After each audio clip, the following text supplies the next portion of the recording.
It's a terrible situation here. The corner window swap has gone terribly awry. Also, I need some new door striker plates, which are gonna throw this project way over budgets. I gotta bore you with another tedious dent repair video here, so I can make some more ad revenue to help pay for the damages to the corner windows, and also buy me some new door striker plates, hopefully. Now, before I splice the corner windows into this cab here, I need to repair a few of the dents in the general area. Let's have a look at our dents here. Dent number 1. Should all come out pretty easily. And over here on the driver's side, we got kind of a baseball type dent there. Fairly round.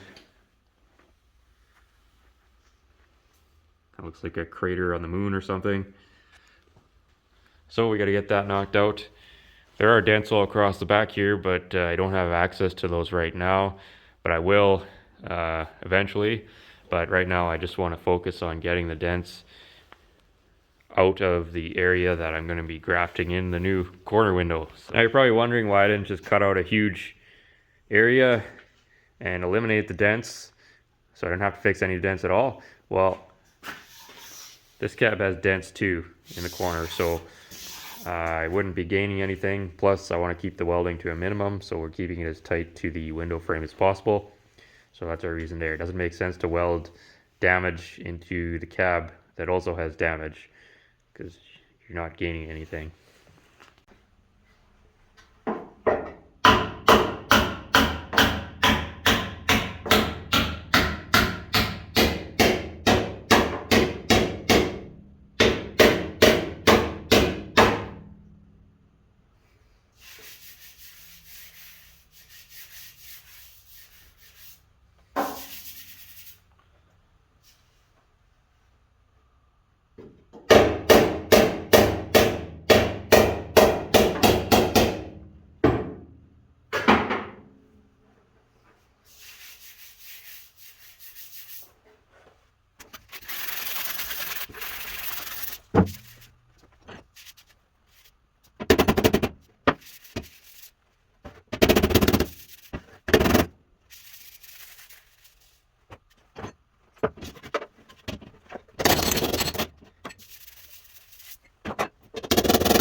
And there's the completed repair.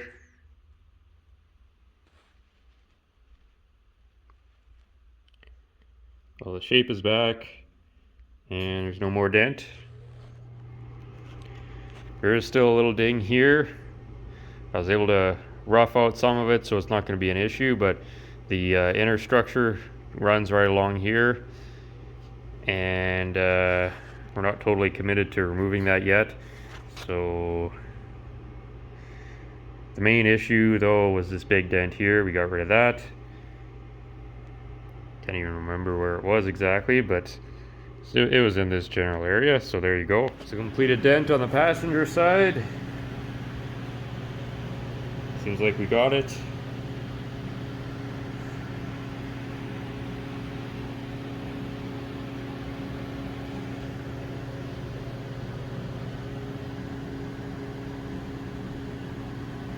There's still damage all down through here, but we're sectioning in the corner windows somewhere through here, so we don't got to worry about any of this. Not gonna, if there was a huge dent here, we might want to do something, but this is all pretty minor, so we'll just come through here and delete all of that, and it'll be just fine.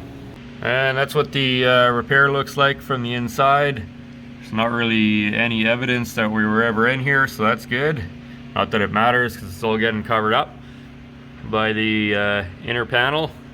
We've got the corners removed now in preparation for the 5-window conversion. So I figured this was the perfect opportunity to get those dents out. Otherwise I would have had to use the Unispotter on them. There's nothing wrong with using the Unispotter. The problem is it's a lot more time consuming, and it's also quite difficult to get this level of finish. Using that, well, I would say just about impossible. Not impossible, but just very, very tedious and not really worth the time. So once you start using the Unispotter, you're basically going to be giving it a coat of filler, which is not a big deal. That's just the way it has to be done. But we had access, so we might as well do it now.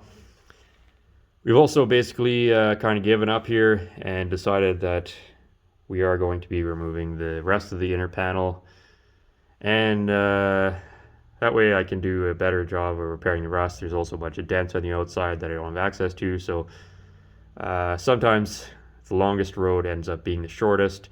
So drilling out a few spot welds and re-welding it back on is less work than trying to attack all of the outside dents with a Unispotter. It makes it a lot more time consuming, plus repairing all that rust without any access to the back. So that's just the way we're going to do it. I hope that wasn't a total waste of your time. They said it was just a short one we kind of hammered together just to feed the algorithm, and also hopefully it'll make us enough money off the old ad revenue there that we can buy ourselves a new set of door striker plates. I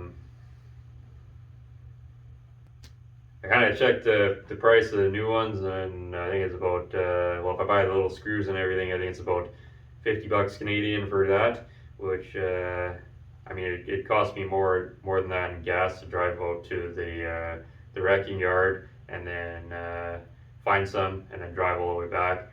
Plus, not to mention, it's wastes about a day of my time, which I guess that's not really worth a whole lot. But anyways, it'll be cheaper just to get new ones. And so, you know, I don't think it's going to break the project at this point, but just another expense. So you never know.